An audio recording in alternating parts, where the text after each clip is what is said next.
Silakan Bu Nur. Assalamualaikum warahmatullahi wabarakatuh. Selamat siang Bapak Ibu semuanya. Ya, semoga masih semangat ya.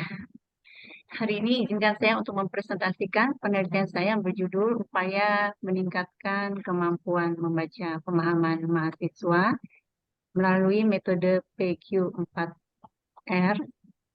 Sorry, saya mau slide ini dulu.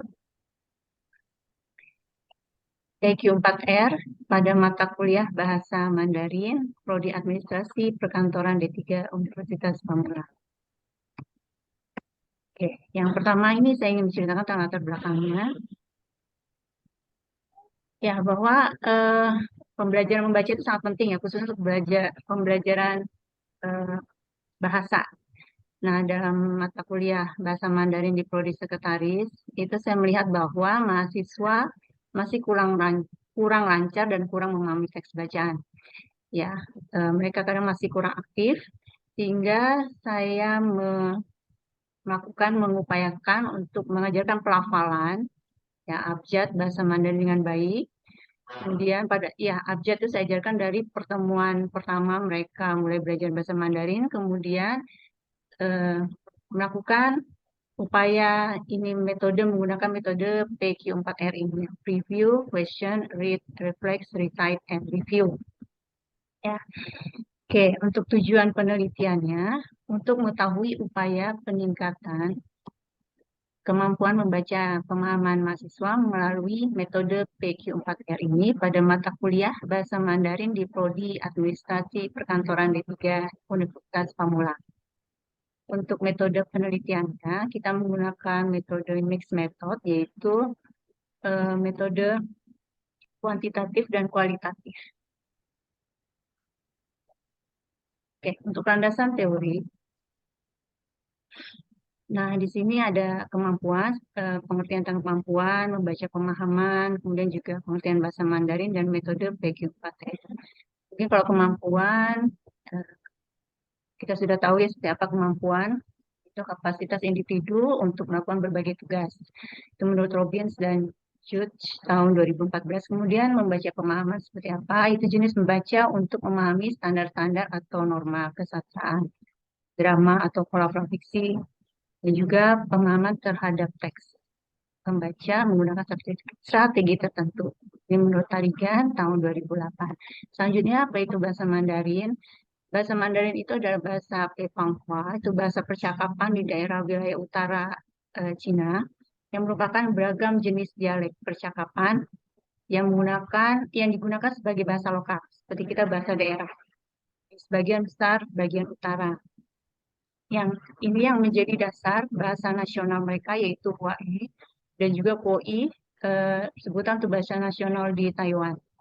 Sedangkan metode PQ4R itu proses belajar dengan menggunakan metode ini ya, yang pemahaman jadi yang tinggi dan dilandasi oleh konsentrasi yang baik pada saat membaca. Nah, nanti saya akan jelaskan seperti apa tahapan-tahapannya pada saat analisis. Oke, selanjutnya, nah ini adalah hasil penelitian dan pembahasannya. Ya, seperti yang kita sudah ketahui sebelumnya, itu ada siklus. Yang kita lakukan adalah siklus, menggunakan siklus ini maksudnya adalah pertama, dua siklus. Yang pertama ini, yaitu kita melihat permasalahannya, kemudian perencanaan tindakan, kita melakukan seperti tes terlebih dahulu, tindakan pertama, kemudian pengamatan, pengumpulan data, dan segala macam, kemudian melakukan refleksi. Jika masih terdapat permasalahan yang belum terselesaikan, maka dilanjutkan siklus kedua.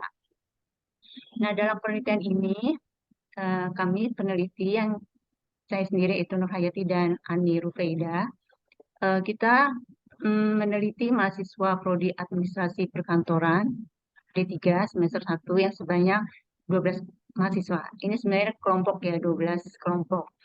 Dan penelitian ini dilakukan dalam dua siklus ini tadi, siklus 1 dan siklus 2. Oke. Terus ini masih muter-muter. Oke, kondisi awalnya. Nah, dalam kegiatan pembelajaran bahasa Mandarin ini berdasarkan survei, hasil prasurvei, mahasiswa belum diberikan kesempatan, jadi hanya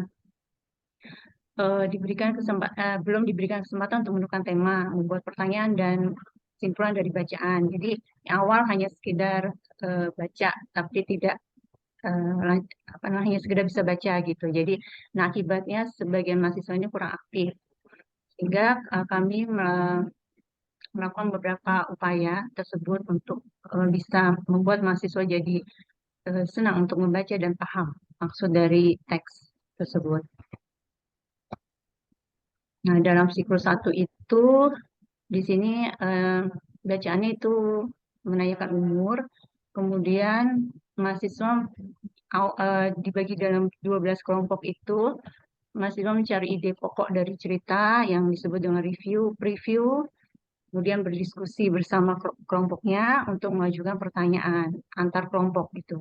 Selanjutnya perwakilannya ini maju kan untuk membaca sekilas read dari teks itu dan kelompok lain menjawab pertanyaan. Jadi itu tanya jawab.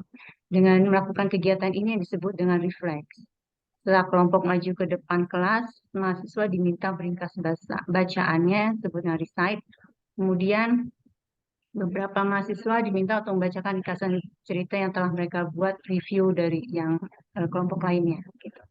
Jadi semua aktif di kelas untuk membaca teks.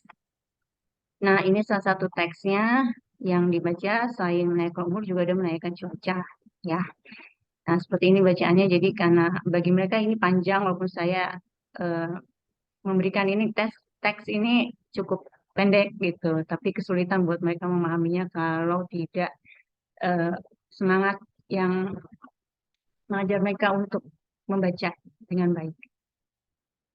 Nah, selanjutnya hasil tes kemampuan membaca pengalaman siklus 1 ini, yang pertama, itu tingkat ketuntasannya yang 25%, dan post-testnya itu, pre-testnya itu ya, dan post-testnya alhamdulillah sudah lebih baik, tapi masih 41,67%, hingga masih dilakukan siklus kedua.